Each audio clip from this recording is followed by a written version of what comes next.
Good insert time of day, ladies and gentlemen, and welcome back to my channel. My name is Cal, and it is still year-end list season, so it's time for round 2.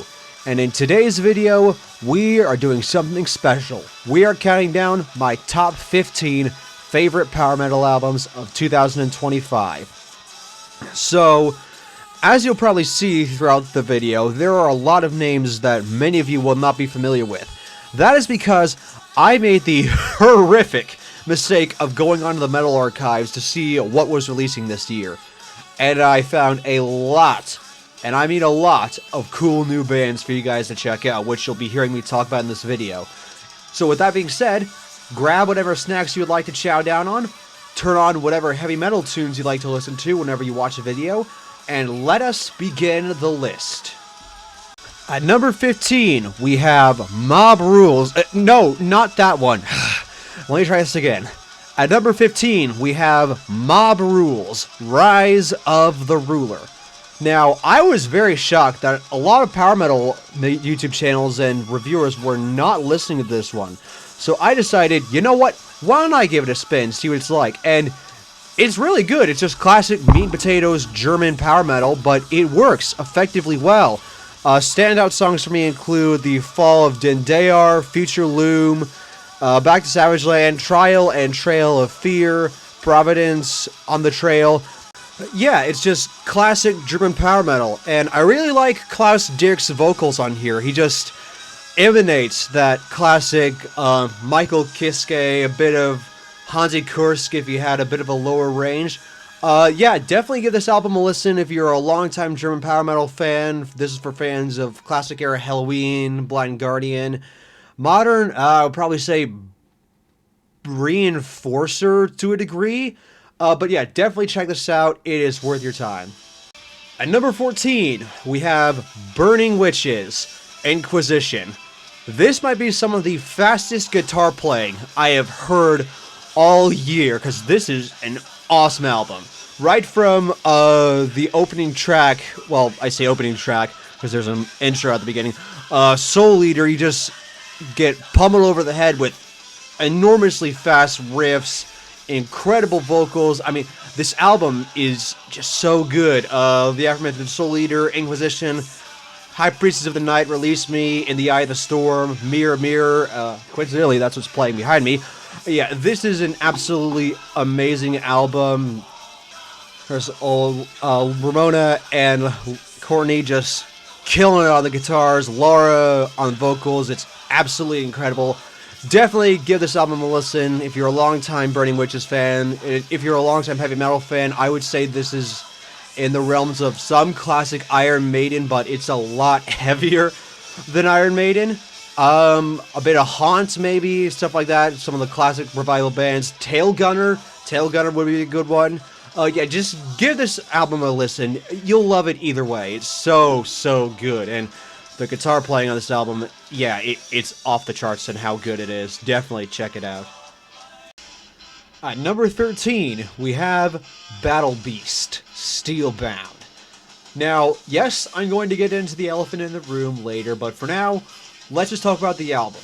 The album is very, very good. This is just classic Finnish power metal. It's Battle Beast doing what Battle Beast does best, and I like that. Standout songs for me include Twilight Cabaret, Last Goodbye, Angel at Midnight, Watch the Sky Fall, Here We Are, the second track. I mean, this is just a great Finnish power metal album. I love what Jan does on keyboards. I love what Yuna, whose name I've probably butchered, I love what he does on the guitar with his impressive leads. I also like Nora's vocals, and that's the elephant in the room. As many of you probably know, she recently announced that she was departing Battle Beast. I think it was last week even. Wow. Crazy to think that it was last week, but yeah, this album, listening to it is kind of bittersweet, knowing that for now this is her last album with the band. But in my opinion, she let off with a bang. This is absolutely incredible. To the people who have given this poor ratings on the Metal Archives, I ask you to reevaluate your musical taste because you are sorely wrong. But in other news, definitely give this album a spin. If you're a longtime fan of bands like Sonata Arctica, Stratovarius, and classic Finnish power metal, definitely give this album a listen. You will not regret it. At number 12, we have Gravedigger, Bone Collector, and yes, I am playing Home at Last in the background.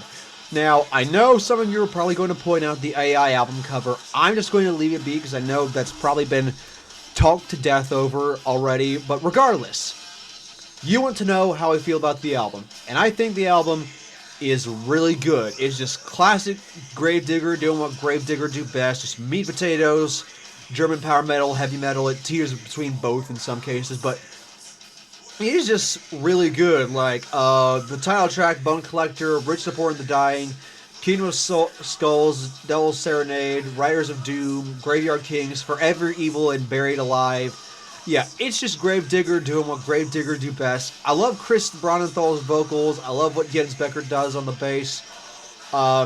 Marcus on drums is still killing it, and the guitars on this album, this is one of my favorite parts. The guitars on this album were done by Tobias Kirsting, formerly of Ordenogan, and he shines on this album, both in the riffs and in the solos. Definitely recommend you check this album out. If you're a longtime fan of German power metal, like, this is definitely for fans of classic Gravedigger. Primal Fear 2, Running Wild. Yes, I'm looking forward to that next album when it releases next year, but yeah, just definitely give this album a spin. It is very good. I highly recommend it.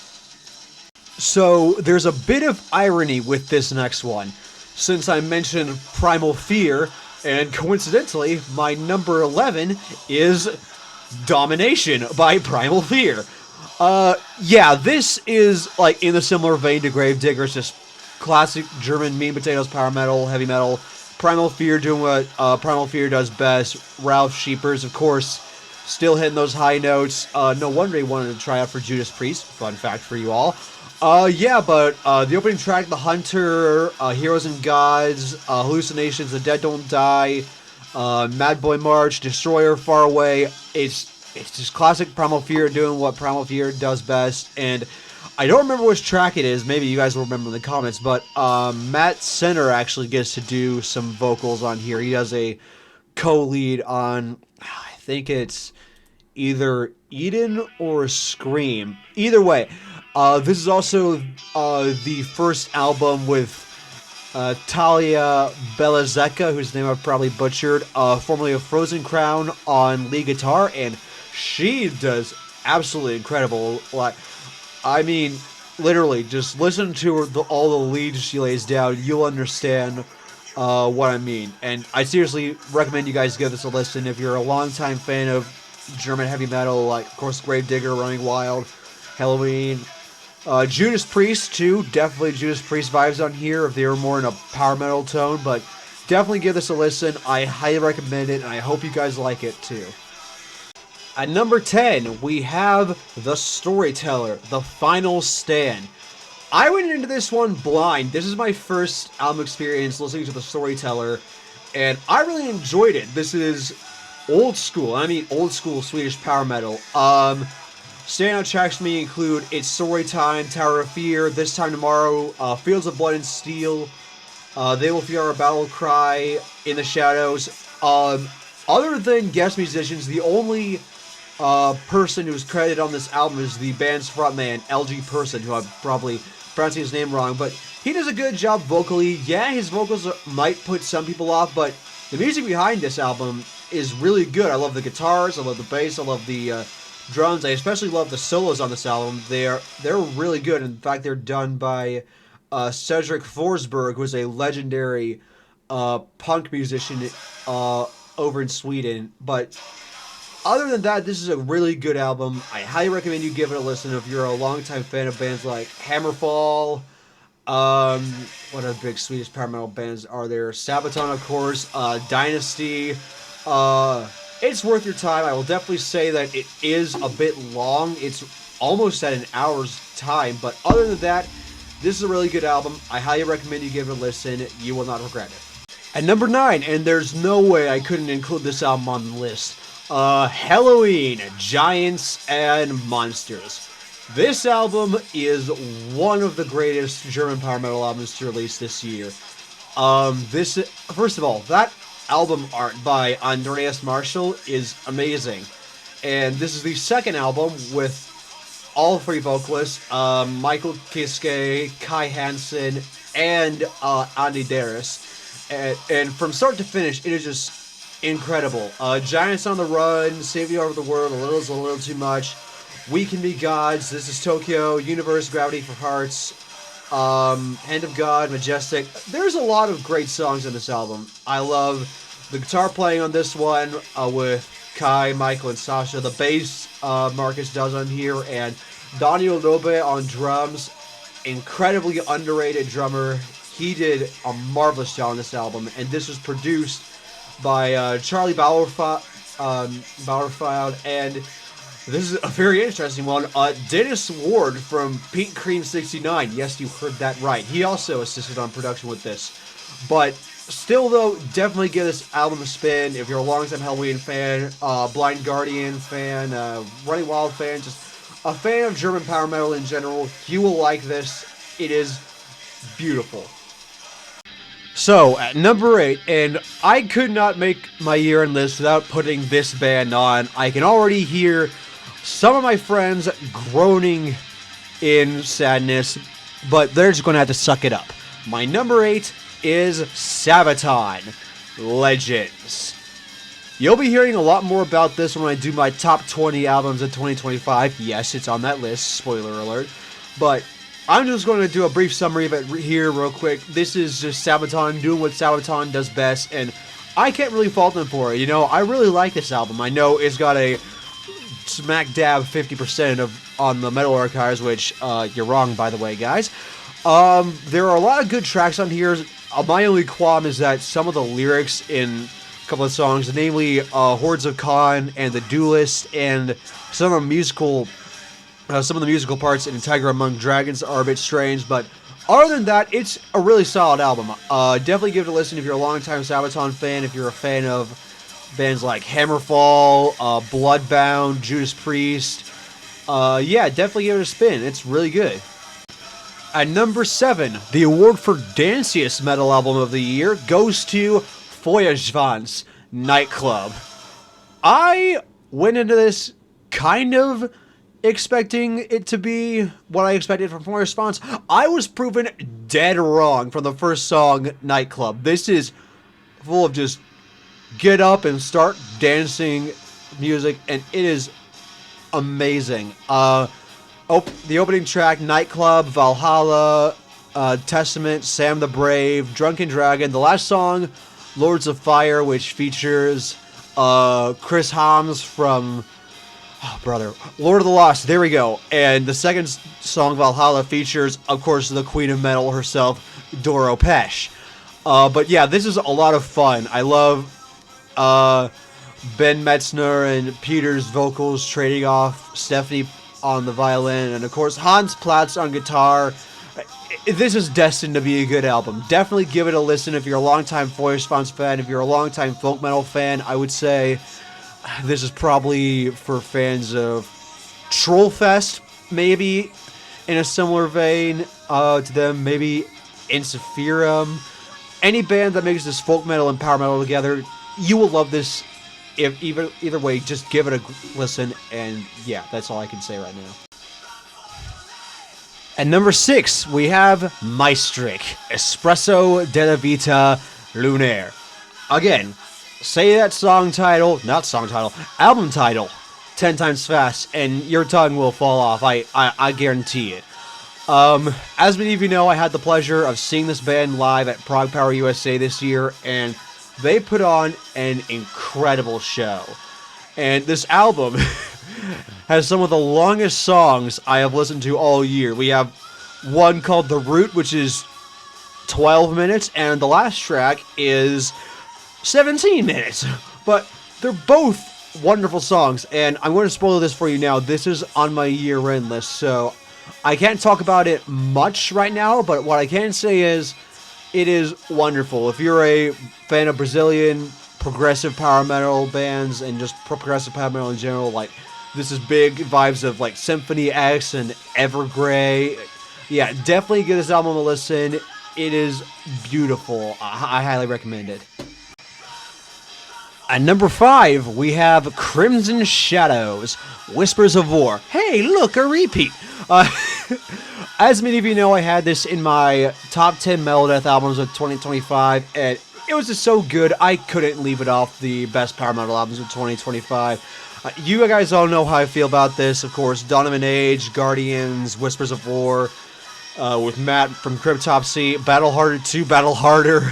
I think, what was it? Secrets of Time that has Brittany from Alicia Archers. But yeah, this is a great album. Definitely give it a listen. Yeah, I pretty much said everything I can say about this album. But it's just great. That's what I'm trying to tell you. At number 4, we have Black Majesty with Oceans of Black. I found out about this band when I looked on Wikipedia to see a long, and I mean a long, list of albums that were releasing in 2025. So I decided I would give it a listen. And I knew this was going to be a year-ender right from the chorus of the opening track, Dragon Lord, because it was so good. Standout songs for me include the aforementioned Dragon Lord, Hold On, Raven, Oceans of Black, the title track, Got a Hold on You, Here We Go. There's a couple of bonus tracks on here too, but I absolutely love what this Australian band does. I love John's vocals. I love Hattie and Clinton's dual guitars. The rhythm section, Evan and Zane do an absolutely amazing job. And yeah, overall, this album is actually really, really good. Definitely recommend you give it a spin if you haven't checked it out yet. Oh, brother. I don't know of many Australian power metal bands, so I can't really figure out who to recommend this kind of style of music to, but it is definitely a good album to listen to. Yeah, one of the best power metal albums of the year. Number 3. So, I've been looking forward to talking about this album for a long time. At number 3, we have Crown, Wonderland. This is one of the catchiest albums I have listened to all year.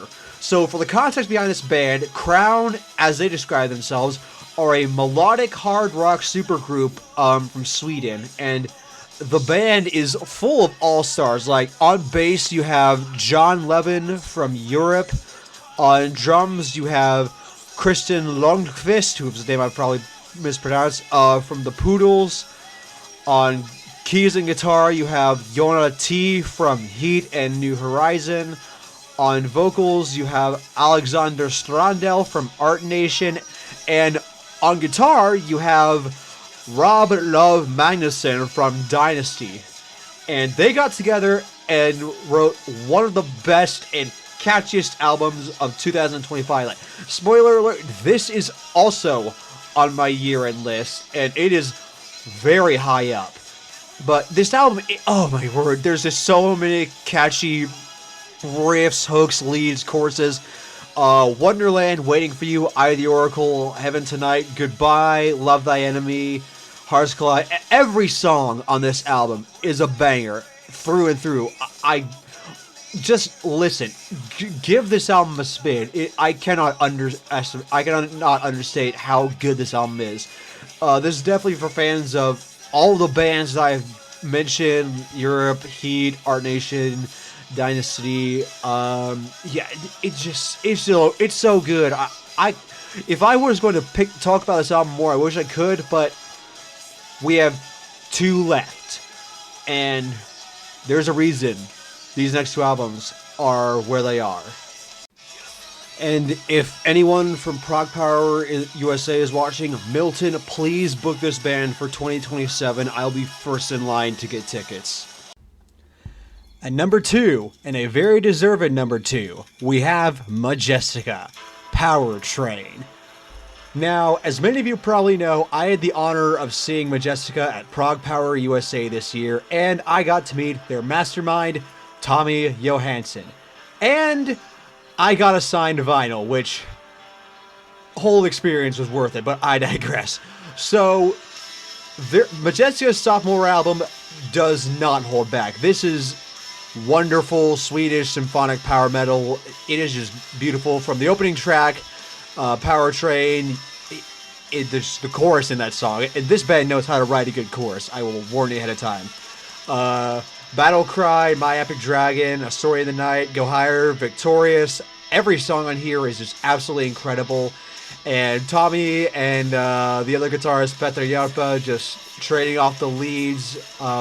Chris David's bass work and Joel on the drums. It's wonderful. Definitely recommend you check this band out. For fans of Tommy's older project, Rainseed, which this band was born out of. Twilight Force, Stradivarius, Sonata Arctica, Rhapsody of Fire, Fellowship. This is a wonderful album. Definitely check it out. So, we have made it to number 1, and there were a lot of bands and albums vying for this position, but for me, it was clear. At number 1, my pick for the best power metal album of 2025, the award goes to Brainstorm, Plague of Rats. This album is so good.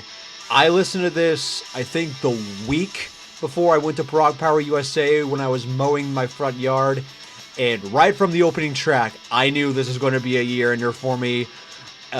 It is just so good. I can definitely hear where Ordenogan gets their influences, because this is very much so on par with some of Ordenogan's classic materials, namely some of their earlier works, because this album is very heavy. Songs like Behind Enemy Lines, False Memories,